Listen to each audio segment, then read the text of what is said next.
Welcome back to Curse, Code, and Crown, a live play Dungeons & Dragons 5th edition podcast featuring a fully original world and campaign. I am the wizard Cronox, observer of time. Curse, Code, and Crown features our regular voiceover artists and improvisers, Laura Elizabeth as the Orc Count Eta and Princess Gwendolyn, Tyler Hewitt as Makka Deathcap, and Ryan LaPlante as Duncan Danno, alongside our dungeon master, the incredible Tom McGee. So get ready for an adventure including thrills, chills, and hope for a brighter tomorrow. It's time for Curse, Code, and Crown! Duncan, you are comfortable, which usually is an ill sign for you, because most of the places you spent your life are not particularly comfortable, aside from your brief stint in the palace. But even then, the amount of corruption and frivolity was always a bit irksome. The comfort made me uncomfortable. Yeah, absolutely. But you are indeed comfortable. And being someone who is so well attuned to your body, I think you notice that before the rest of your senses sort of kick back in, that your muscles, though sore, are at ease. Of course, the second your brain registers that, it's panic mode. So you immediately spring into action. What's the first thing you would do coming out of the scenario? You're reaching for your sword. Are you moving? What do you think you're doing? He's paranoid enough that I think he would stay perfectly still and try to crack an eye to see if he can see anything in case somebody's watching him. Because if he's not dead and he remembers the ocean, then it's like, oh shit, who got me? That's question one. Totally fair. All right, so you crack open an eye and find yourself in sort of a mid-sized room. It is the ceiling is low enough and the walls are close enough that you can kind of see it at a glance, but it still has a bit of that kind of claustrophobic feel that small rooms do. It's dark. There's sort of a almost like a like a crime procedural blue lens going on, where everything is just kind of you can see kind of faint blue light coming in from what looks like a boarded up window. You can hear a constant pounding of rain all around you. It doesn't even seem to be sort of at the ceiling. It literally just seems to be all around. For you, based on kind of your situational awareness, you would probably guess that means you're on ground level, and you're hearing the rain hit the ground outside as well as the building. There's also water rolling down the walls on the inside of this building. And looking around, there's a slick, wet sheen to the entire room, in that way that caves that have water running through them constantly has. You can see a number of tattered charts and sort of medical that look to be of a medical nature. There seems to be one of kind of I think those this is absolutely not the right term for them, but like vivisection drawings of like the human body, but of like various species on Gren. But it's waterlogged and soggy and kind of like half, like all of them are just, generally this place looks like a soaked mess, which doesn't surprise you based on the amount of rain. There is a single sort of hanging blue orb in the sort of central part of the room, casting sort of faint light. And you realize that you're on an overstuffed cot that, unlike the rest of the room, does seem to be dry. And certainly you sunk into it. You feel comfortable. There's a heavy blanket over you. You do feel warm, but there's that lingering chill that being truly, truly cold kind of leaves in your body. Looking around, you can see Makka sort of sitting up, seemingly in conversation with some sort of thin, tall, cloaked figure, and they seem to be kind of speaking quietly. You can see Ida helping Gwendolyn kind of polish her armor, as there's all sorts of stuff. Gwendolyn is looking at the Elos blade with no expression, obviously, but you think you can see the Gwendolyn mask through the helmet, just staring at the blade. as Ida like plucks seaweed from the armor. And all of a sudden a massive, smelly, grayish face just kind of leans in over you and says, "Oh, hey, you up? You awake there, champ?" Yeah, I'm awake. Where's my sword? Like that. His immediate thought after seeing everyone else alive is like, where is weapon? And this giant face just bursts into a massive grin. And like, this is like a shattered glass grin. Like all the teeth are at weird angles and kind of broken and gnarly. And you realize that you're staring into the face of a troll. And the troll looks down at you and just says, "I can tell you and I are going to be real good friends already. Your equipment's over there. We got your sword. We've been cleaning your Mr. Bang, I believe the turtle called it. We've been working on that. It's a little waterlogged, but we're getting there. But don't worry, we got all your gear from your boat, and obviously all your friends." And then the troll just like jams a hand at you for a handshake. And says, "Name's Nev." Well, it's a pleasure to meet you, Nev. Duncan will take the hand with one hand and the forearm with the other hand to try to like balance out the weird scale of giant troll to tiny man. Yeah, it's a real awkward like friendly giant situation. And the troll grins. The troll fills up a lot of this room. At a glance, he's probably about 7.5 feet tall, so a little bit bigger than Makka, hunched back, very muscular, and just a crisscross of scars. You can see he just like he's wearing kind of a heavy, what looks to be sort of a treated, basically a duster, like a treated coat of some sort, but kind of neck, face, ears, forearms, just a crisscross of scars. Clearly a fighter, as you would recognize, like a brawler. Like this is someone who has come out the other side of some pretty ugly fights. But based on his demeanor and kind of the joy with which he kind of reacted to you asking for your weapon, like you can tell that this is definitely just like, a fighter of some sort. He shakes your hand heartily and just kind of calls over his shoulder, says, "Hey, Doc, what you call it? He's up." You hear a clicking noise, and slowly the cloaked figure turns, and you see a long, protracted beak that squeaks open with a Makka, you've never met a Kenku before, but you sure know doctors. So when you woke up and found yourself in the infirmary, what do you think your awakening was to this space? I think similar to Duncan, looking around for my friends. Sure. Yeah. I think you were probably the first one up. Gwendolyn might have been, but I also feel like Gwendolyn would like play dead because she can. If you're just a haunted suit of armor, you can just lay there and be like, ooh. But you could feel, I think, when you woke up, salves on you. And they weren't spores, but I think in the same way that Duncan kind of felt the sore muscles from trying to force the boat back up and having been in the water, for you immediately feeling kind of the relief of that sort of thing would, I imagine, signal like, okay, you know where you are. Right. So after awaking, you're actually seen to not by Nev, but by Doc Malvern, a Kenku. You were aware of the Kenku, but they're, even by Bleen standards, not a sort of a people that you're particularly familiar with. They are sort of an ancient race in Gren, but very rare. There are very few of them left.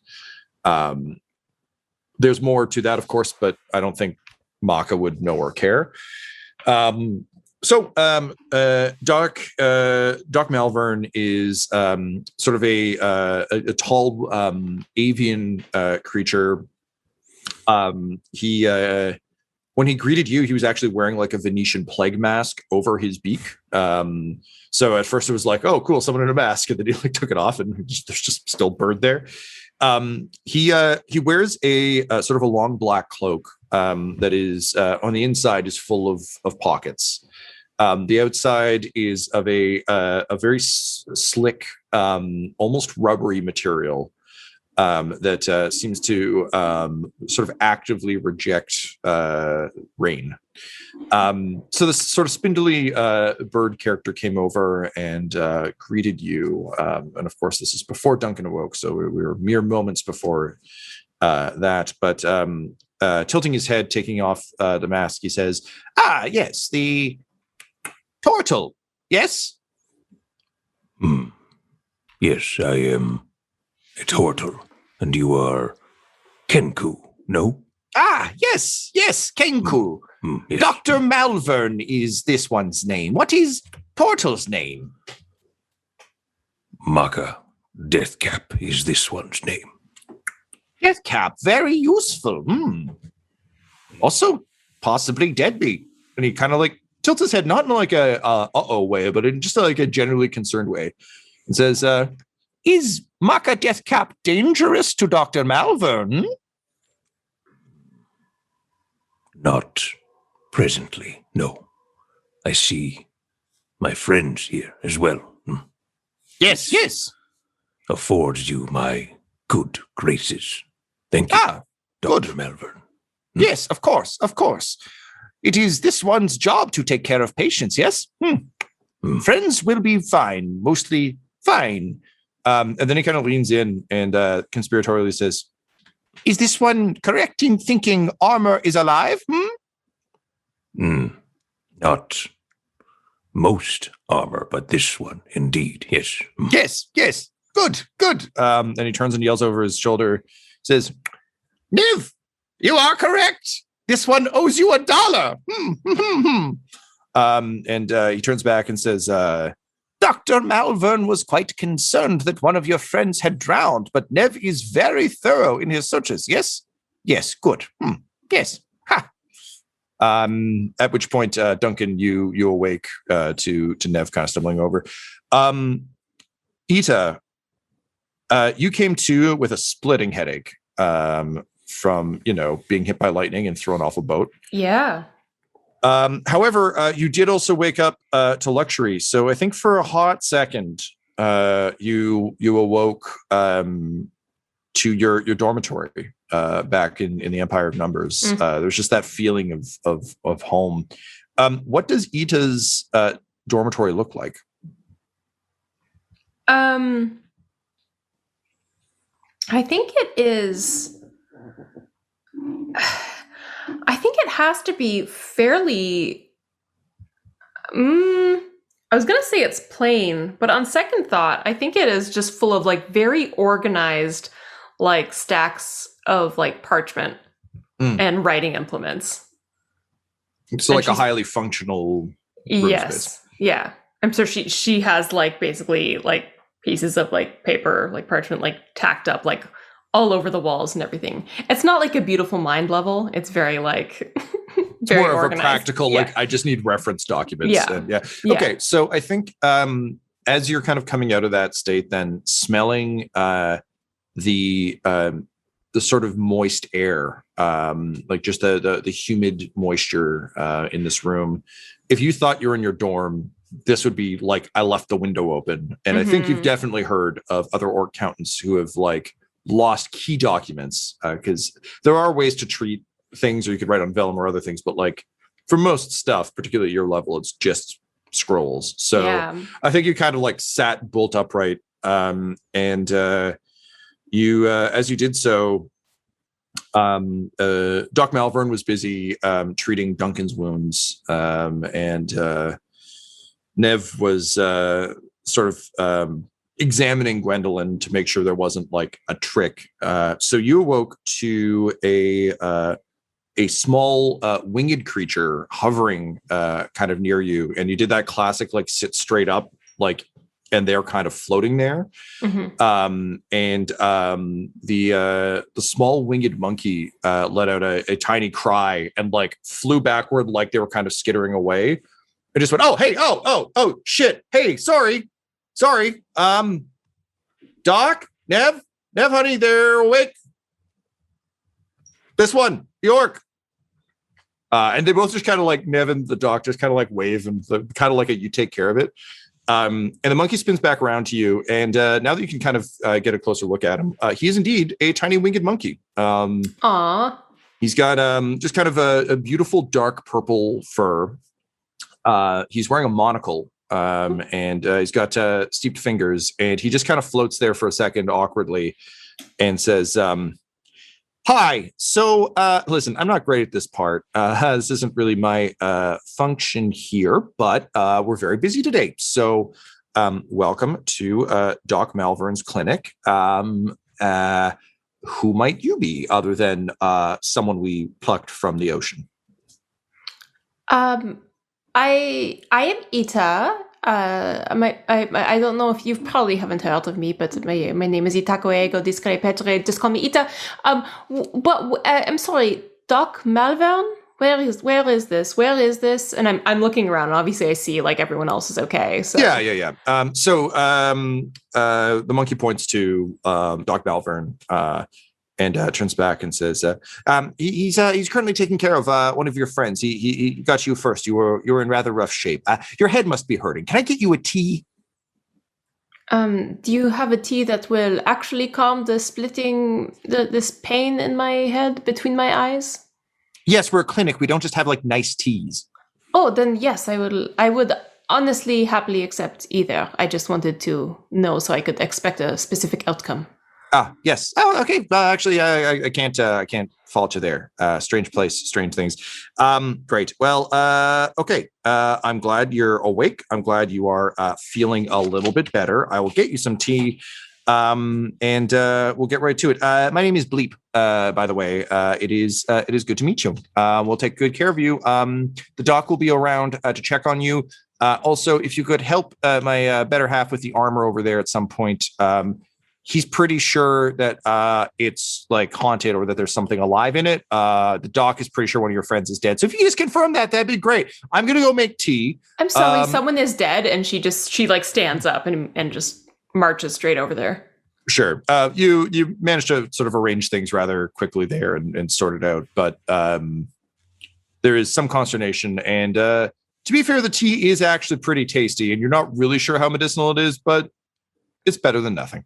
Yeah. Which brings us back around to Duncan sitting up to meet Nev. The doctor breaks off his conversation with you, Makka, and makes his way over to Duncan and says, yes, human. It is a pleasure to meet you. I'm Dr. Malvern. Oh, it's a pleasure to meet you as well, Doctor. Thank you for the timely rescue from the ocean. Things could have gone, shall we say, differently without your involvement. And he kind of like, he can't smile because he's got a beak. So he does that kind of like thing that he did with Makka and just kind of reaches out with an incredibly thin, spindly hand and kind of like pats Nev's massive shoulder and says, all credit for that rescue is for Nev. Yes, Nev is very good at rescues. It is one of our favorite things about him. And he like affectionately chucks Nev under the chin. And if a troll could blush, this troll does. He seems legitimately chuffed that someone pointed that out and does like, oh, stop. And he says, yeah, things were looking pretty hairy for you there for a bit. But that's what we do here at the clinic. You know, we're just anyone who has the misfortune to stumble into the eternal storm, we make sure we help them out as best we can, you know? And honestly, it was just a nice break to be dealing with folks who seem to kind of be in there by accident, not, you know, people who came here on purpose. We get a lot of those, and oh boy, it's a lot. All right, well, my first question was going to be, how can we repay you for your kindness? But I'm going to jump ahead to the second one, which is, what is the eternal storm, and why would people want to be here? The three of them share a look. And it's not like a, oh no, we've let slip. It's just an exhaustion, and I think of the kind of exhaustion that only people who like have to put up the sign that says "Don't step over this line and take a selfie. You could fall into the Grand Canyon," or like "Please do not get into the tiger pit," have when someone invariably does one of those things. They kind of nod to each other and say, Nev says, that's a pretty long story, but listen, you must be famished. We got some food in the other room. We'll make some warm beverages to get you all on your feet. We'll leave you guys alone for a couple minutes. I imagine you might have some questions for each other, but when you're ready, come join us out in the common room. You might want to bring the blanket with you, though. I gotta warn you. And he kind of like gestures broadly to like the sound of rain. Says, it's pretty much wet and cold all over all the time here. So bring something warm, huh? And the doctor says, yes, you are good enough to join if you so desire. Yes. This one sincerely hopes, friend Makka, to continue our conversation. I find you very fascinating. It is a pleasure to see another healer in this place. Yes. And then he kind of puts out an arm, and the monkey like lands on his arm in a weird like falconer way. Mm-hmm. And they both turn to you, Ida. No, Ida just says, because in her endlessly curious way, just like, I do not mean to offend, but you are making noises that I am not familiar with. There is a type of clicking. I do not mean to offend, but Duncan, I'm wondering if I should... turns red and just buries his face I am in sorry, his own hands. I am just wondering if I am missing some meaning. The Kenku does that laugh thing again, and says, yes, it is very hard with my physiology to make the sounds of this common tongue. Yes. Oh, no, that is fine. I am so I have offended you. No. And he'll actually like kind of trot over to you in that way that like walking birds do, that I find very adorable. And give you a reassuring, like sort of spindly pat on the shoulder. His touch is incredibly light. It's not like, that firm like slap on the back. He seems to kind of need the tactile sense. So just kind of like lightly touches you on very like uninvasively on the side of the shoulder. And just says, this one has spent a lifetime examining the way bodies work. It is fascinating knowledge, yes? So happy to share all knowledge and a good question to ask. Also, it is very hard to articulate with no lips. And then he kind of like throws his head back and laughs. And like Nev kind of like chuckles along. Bleep is over it. This is clearly a conversation that they've had. So it's really kind of like come on, Dad, like, let's get the fuck out of here. But you get the sense there is no offense. And Duncan, as horrified as you are by all of this, there's also, I think, some reassurance in the fact that that's how these people responded to this. It's just the complete opposite of courtly bullshit. And honestly, similar to kind of your type of people, I think, from like, you didn't have a lot of like friends in the Dawnbreakers back in the day, but like the ones you actually got along with were closer to this, where it's just like, well, yes, I am kind of corrupt, but well, what are you going to do? But you are nevertheless horrified that Ida would even broach this, because this could have got you all killed. Gwendolyn, do you actually respond to any of this? Are you going to reveal your hand?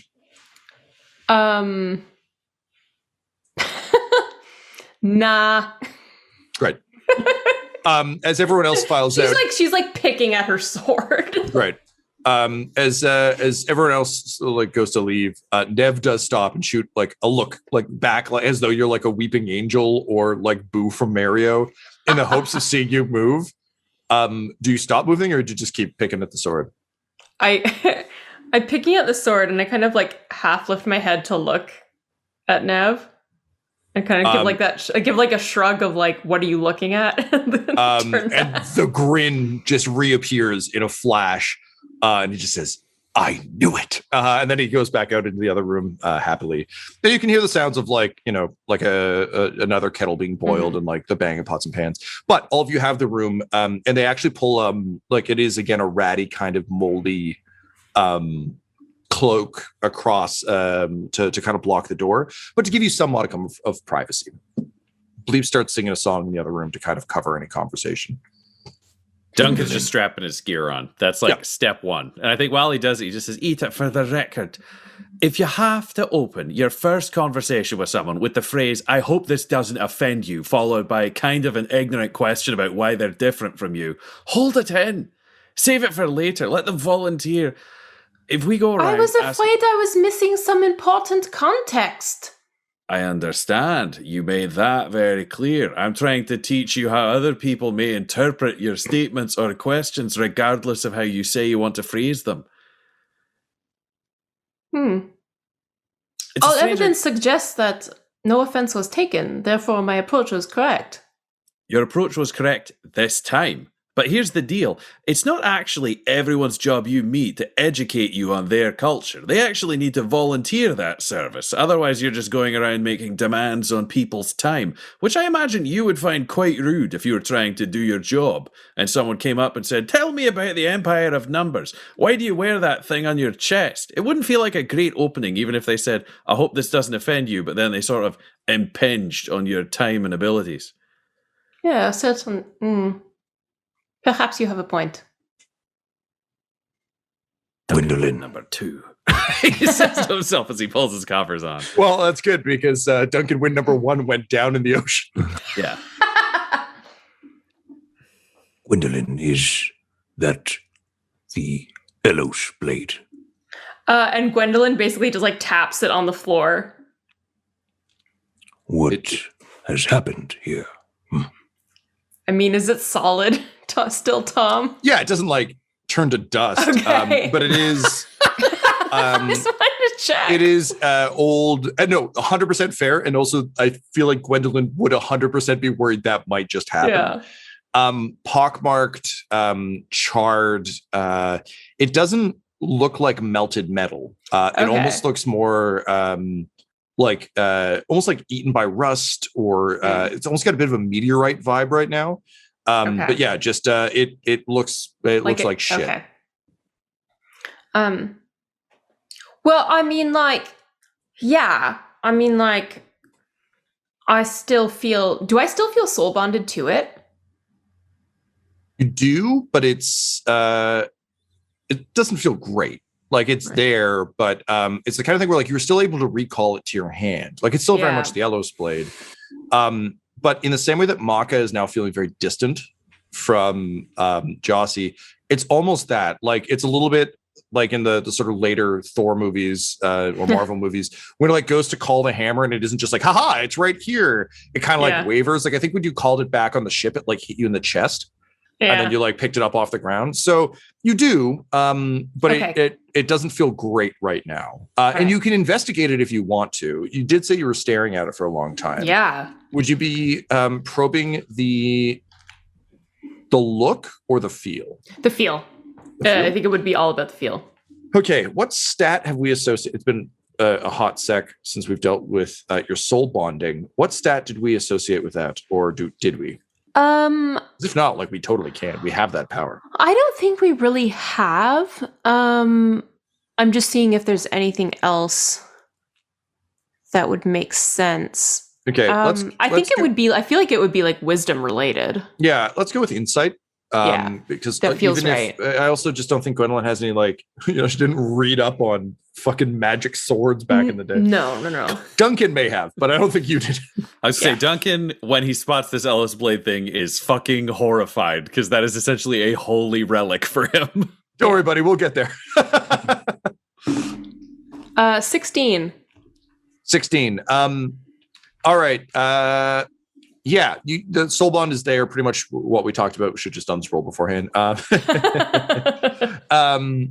You can still feel it there. Also, you're not sure what this has done for the combat efficiency of the blade. Like, it's just hard to tell. All you can tell is that it is drastically different. And also, I guess the biggest piece is that this doesn't look purely like lightning damage. Like this is odd. Okay. At which point, yes, you can respond to Makka, and Duncan, you will notice the blade for the first time. All right, yeah. I mean, like, technically it's the Elos Blade. I'm like, yeah, sure. Like, I hold it and I'm like, yeah, you're the Elos Blade. Because, you know, it's like bonded to like my soul or whatever. But like, I mean, it's, to be crude, it's kind of fucked up. I'm sorry, Eater. what the fuck did you do to that sword? Well, I didn't know what to do, and there's like lightning, like things like flying all around and like hitting us. And Ita, and she glares at her again, like was like, "Oh, throw the sword up into the air, and it'll act like a, I don't know, lightning rod or something, so that it'll get hit, and the rest of us won't." And then it like got hit, and I don't know if you all heard that like fucking like shriek in the air, but I don't know. Now my blade's all like this, and it's different. All right, we well, all we're going hear to that? acknowledge. You go ahead, Makka. You make more fucking sense to give advice here than I do. I was not sure. Did we all hear that, or was that just Gwendolyn hearing that? You all heard it. We did all hear it. Okay. All right, well, I think it's time to say two things then. One, Ita, that was kind of clever. And two, this is fucking bad. So, Makka, can you put the fucking shine back in the sword? How do I make this holy relic back into not an ugly piece of shite? My experience with metalwork and holy relics are equal in that I have none. Right, well, Princess, when I look at the sword, Tom, is it just like something that looks like it can kind of be buffed out kind of thing? Or like what is the impression Duncan would have? No, I mean, yeah, no, it's like pockmarked. Like there's literally, it's almost like the surface of, again, like coral. Like it's been like, I feel like it's almost like it's been like exposed to acid rain for a long time. Yeah, something like that. Can I say, based on what you've described, if Makka's looking at this blade, does it look like it's been pulled out of time almost? Yeah, there's an element of that for sure. Okay. Just based on the words you've been using to describe it, it seems like whatever was keeping this ancient relic pristine, it sounds like was either compromised or taken away. So I think Makka will say, this is an ancient blade, yes? Correct. It looks the part now. Yeah, we want to undo that. How was it made to stay pristine all these generations before? I don't. Gwen shrugs her shoulders. Yeah, I don't mean to sound condescending, but the answer's sort of just like magic. Perhaps then magic is the answer, not religion, not metalwork. I mean, you do magic, right? Like you can restore things and heal things and that kind of thing. I do perform a specific kind of magic. I may attempt to restore the blade, but cannot promise the results. I'm thinking it's a net gain if we try. Princess, do you have any thoughts? Well, yeah, I mean, like, just as long as you don't, like, pull it further away from me, it feels like it's, like, not, I don't know, it's, like, not the same anymore. Gwendolyn, I cannot guarantee anything. Do you wish for me to try anyway? I guess so. I mean, like, the thing is, if it doesn't work, then I'll just, like, take a bit of time and just, like, bind myself to another weapon, and it'll be all great. Duncan is just shaking his head in disgust, but he waves the turtle towards the most sacred thing in his existence. Can I cast Detect Magic? Yes. I would like to do that. So that's a spell slot there.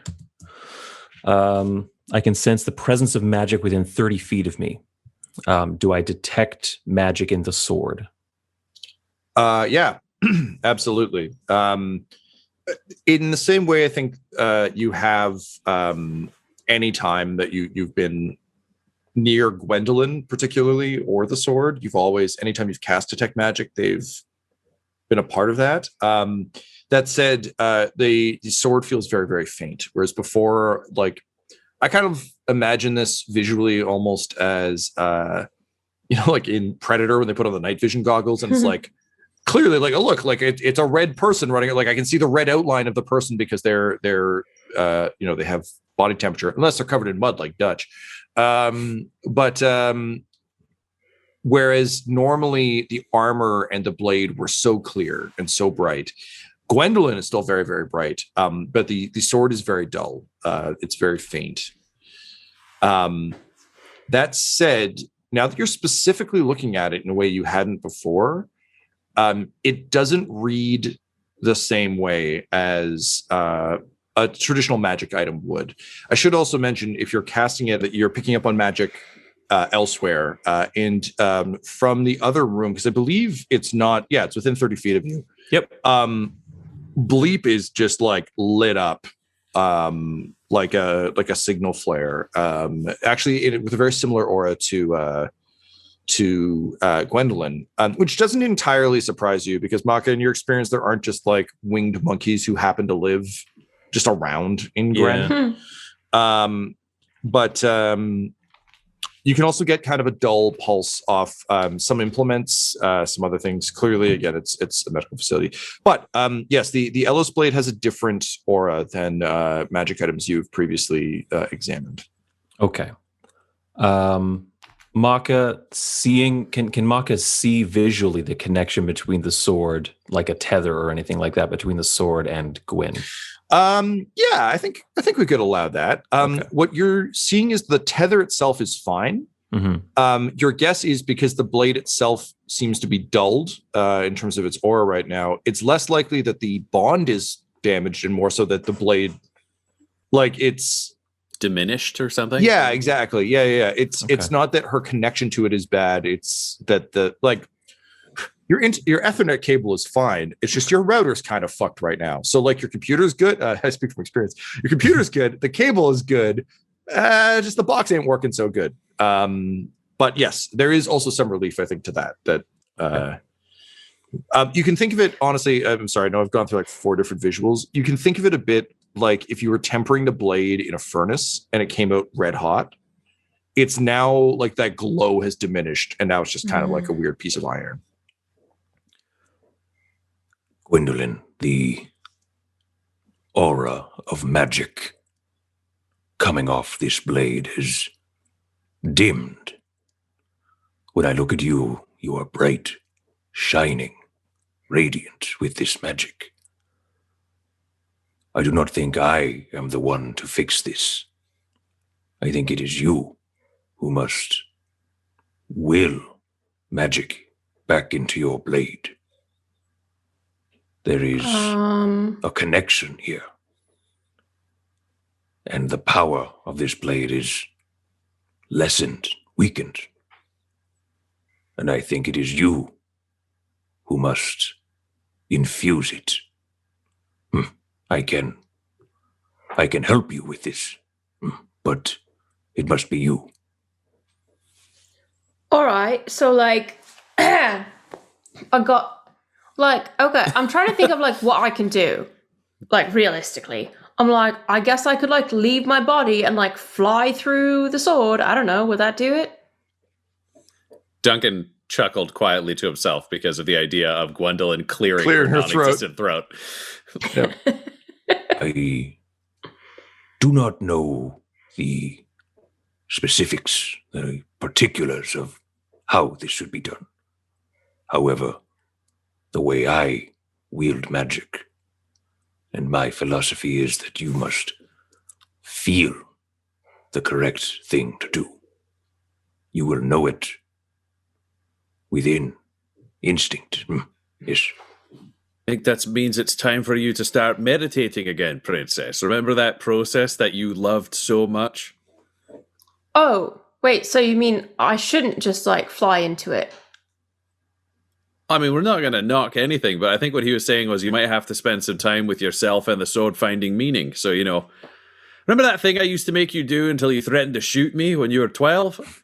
Wait. Yeah, we're going back to that. You know, you might have to sit and just focus on the sword in a silent room for several hours a day until you find an answer. I'm sorry, which thing?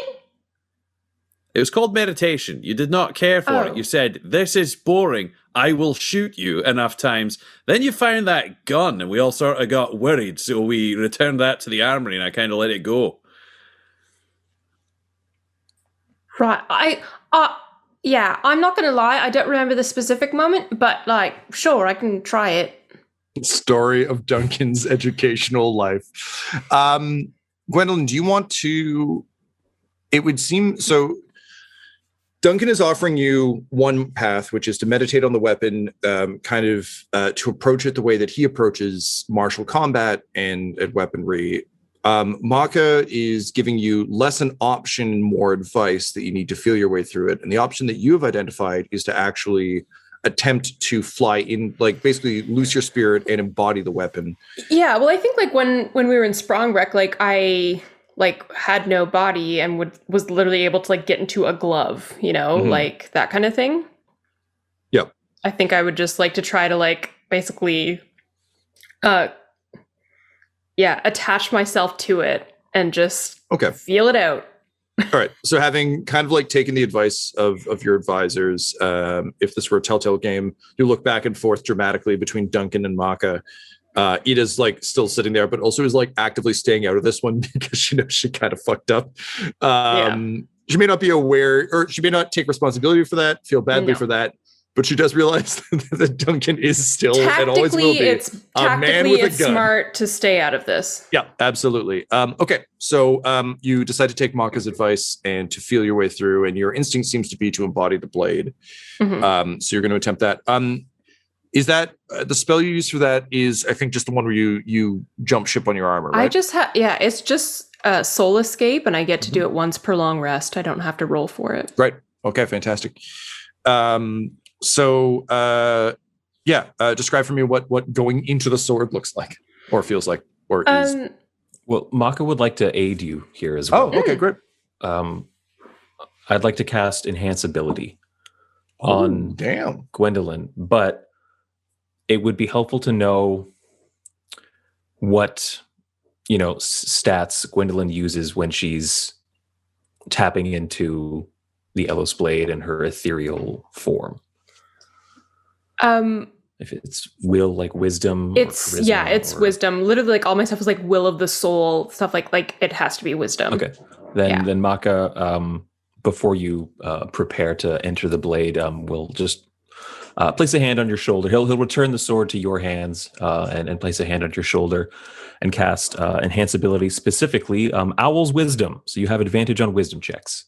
Hey. And he will say, there, you are ready now. All right. And Gwendolyn metaphorically closes her eyes.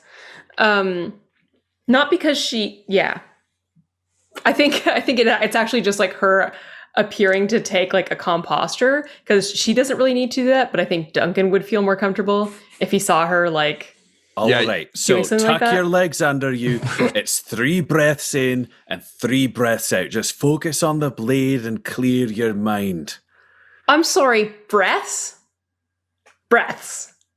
Well, the spiritual equivalent of it. I heard you clear your throat a minute ago, get in touch with your mortal self. Maybe raise your head, expand your chest, focus on the so blade. You want me to do that for dramatic effect like I did when I cleared my throat? No, I'm helping you meditate. All right. She gives him like the thumbs up. And with that, you take a deep breath in and a deep breath out. And there's like pushing like the torso forward back. The gap from the sword in the shape of Jossie just kind of like yawns a little bit. Because the thing is, like, she doesn't really feel the need. She doesn't need to prepare herself to do this kind of stuff. No, but I mean, it sounds like you're at least giving. Ironically, exactly what Duncan recommended is the way you are finding your way in. So as you let the breath out, your soul escapes from the armor and drifts. And the armor clatters apart, and he goes, "Oh fuck me! She isn't even meditating. Fuck." And with that, Your soul slips into the scarred and pocked Alos blade.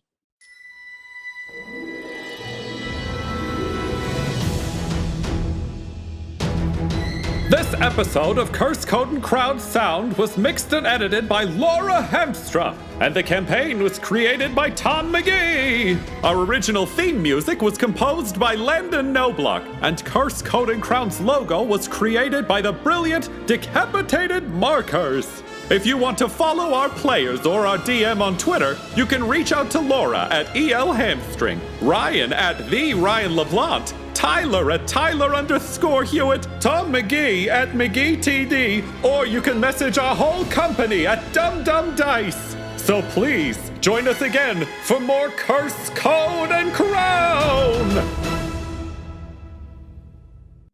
Dum-Dums and Dice has to give a special thank you to the supreme beings of our Patreon at this time: Christian Menicola, the Half-Blind Prophet, Christopher Little, Sue One, George Dolby, One True Artistry, Orion Birchfield, Lord of Borovic, Noel Lewis, Scott Garland, Anthony Griffin, Benjamin V, Gavin and Abby McDonald, Cade Peters, Richard Cranium, Anna Zed, Eric Williams, Logan Fire Unfriendly, Acrix, Cameron Ezel, Grandma Likes D&D, Alan, Austin Nut Powers Fry, Stabby Stranger, and Jill and Noel LaPlante. If you want your name to be added to this list, you can join our Patreon too at patreon.com/dumdumdice. Thanks to them, and a little bit of thanks to you.